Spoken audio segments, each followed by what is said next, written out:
All right, thank you very much for staying with us here on the AM Report. Taking a look at your sport and in some breaking news this morning in the world of cricket.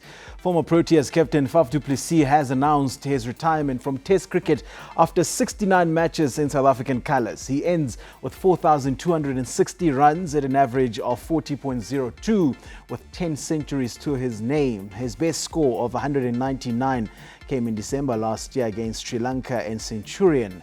Du Plessis made his debut against Australia in 2012 in Adelaide and was named player of the match for his 78 and 110 not out.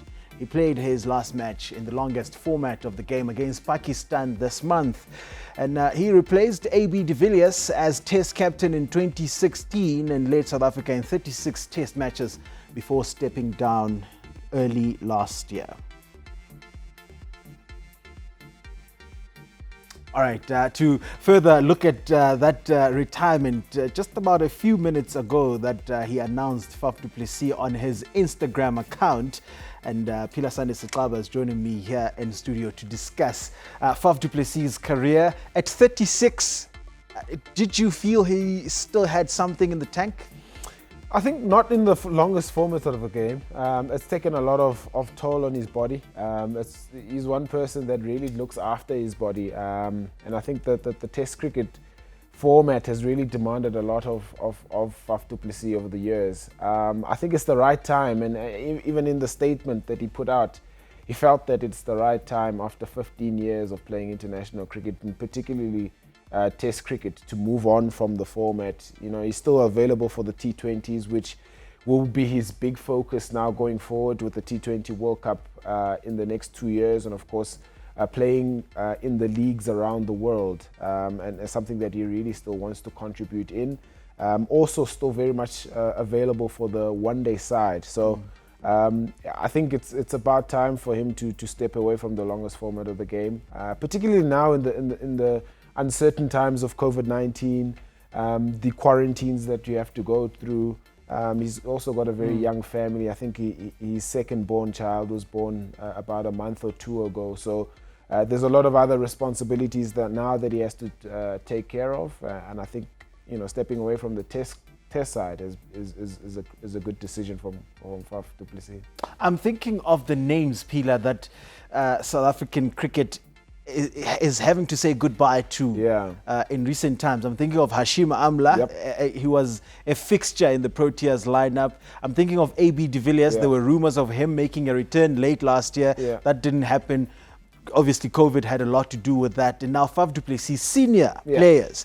And South Africa now finds itself somewhere out there.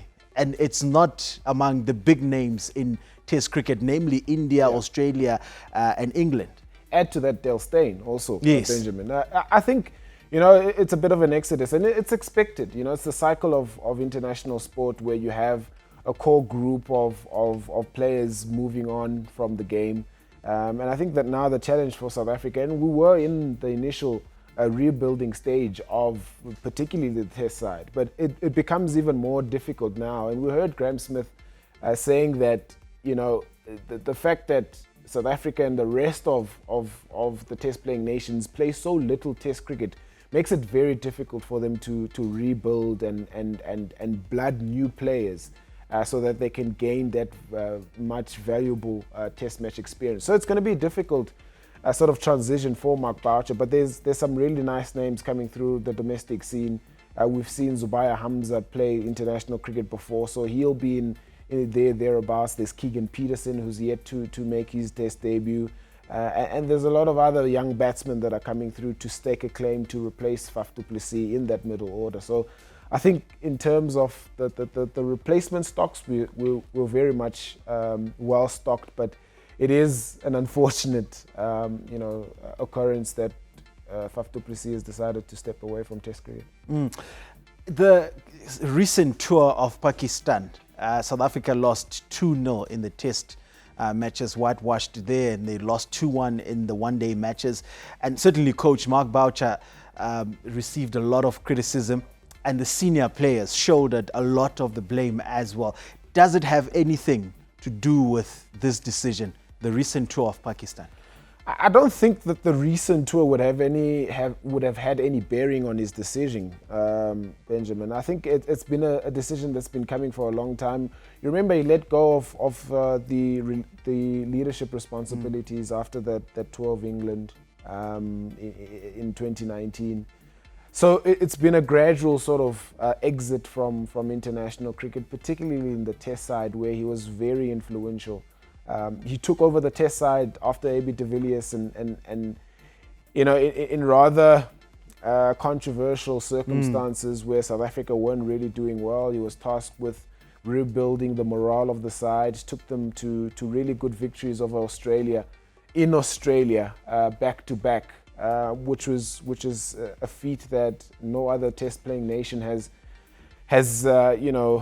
yet, well, besides India, very little to accomplish. So he's been an influential part of that South African Test side, and he's led South Africa in all formats to great aplomb. So he's going to be sorely missed.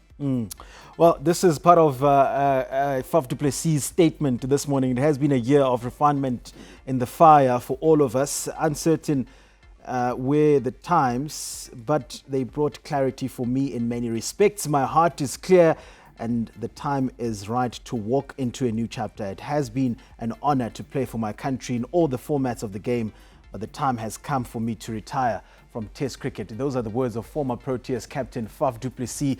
We don't know really how South Africa is going to move on from this, with a lot of senior players retiring. Quinton de Kock, we just heard yesterday that he's taking a break.